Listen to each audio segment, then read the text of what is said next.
आज के अमल का अनुमान है 3 मिनट में मरजाना बिनते अबलीस की हाजिरी।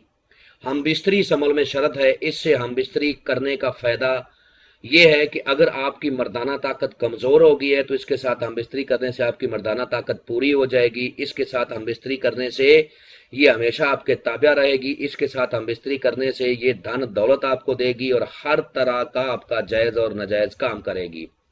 जब तक आप इसके साथ हम बिस्तरी नहीं करोगे उस वक्त तक ये आपके साथ कौल करार नहीं करेगी। चैनल को सब्सक्राइब कर लें ताकि अमलियात की नई से नई वीडियो आपको मिलती रहे और आप लोगों के इल्म में इजाफा होता रहे।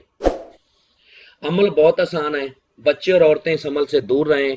ठीक है, मर्द हजरात कर सकते हैं, वो मर्द इस अमल को कर सकते हैं जो बरूने मुल्कों में मकीम हैं, अपनी बीवियों से दूर हैं, कफीलों की वजह से परेशान हैं, कम सैलरी की वजह से परेशान हैं। इसको तस्खीर करने के बाद आप इससे दुनिया का हर जायज और नाजायज काम बआसानी ले सकते हो। सामने स्क्रीन पर आपको एक तवीज नजर आ रहा है। उस तवीज को आपने करना यह है कि लिख लेना है।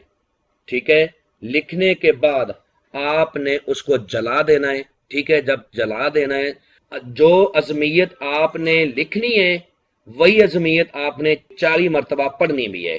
जो अजमियत आपने लिख के जलानी है किसी कपड़े के ऊपर आपने लिखना है। ठीक है, और दूसरी बात यह है कि आपने 3 फतीले बनाने हैं।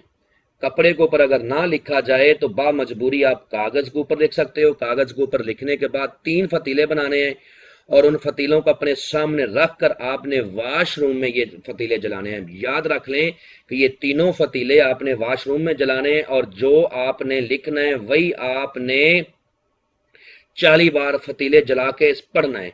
जैसी इसकी हाजिरी होगी, ठीक है, जैसी इसकी हाजिरी हो जाएगी और ये आपसे आते ही पहला जो सवाल करेगी वो ये होगा कि आप मेरी ख्वाहिश को पूरा करें, मैं आपकी ख्वाहिश को पूरा करूंगी। इसकी ख्वाहिश क्या होगी कि इसकी ख्वाहिश है हम बिस्तरी। आप इसके साथ हम बिस्तरी करोगे तो ये आपका हर जायज और नाजायज काम करेगी। हम बिस्तरी के दौरान ही आपने इससे अहदो पमा करने हैं। हम बिस्तरी के दौरान ही आपने इससे दोबारा हाजिरी का तरीकाकार पूछना है। मजर्रब अमल है, आजमूदा अमल है। ठीक है, अमल करने से पहले हमसे अमल के बारे में मुकम्मल इन्फॉर्मेशन लें। ठीक है, इजाजत लें, फिर अमल को करें, तब जाके कामयाबी होगी। उम्मीद करता हूं कि आप लोगों को हर बात वजाहत के साथ समझा दी है। अगर फिर भी किसी बात की समझ ना लगी हो तो दिए हुए नंबरात पर व्हाट्सएप पर रब्ता करें। इंशाल्लाह आप लोगों की बेहतर रहनुमाई कर दी जाएगी। मिलते हैं दोस्तों नेक्स्ट वीडियो में। अस्सलाम वालेकुम।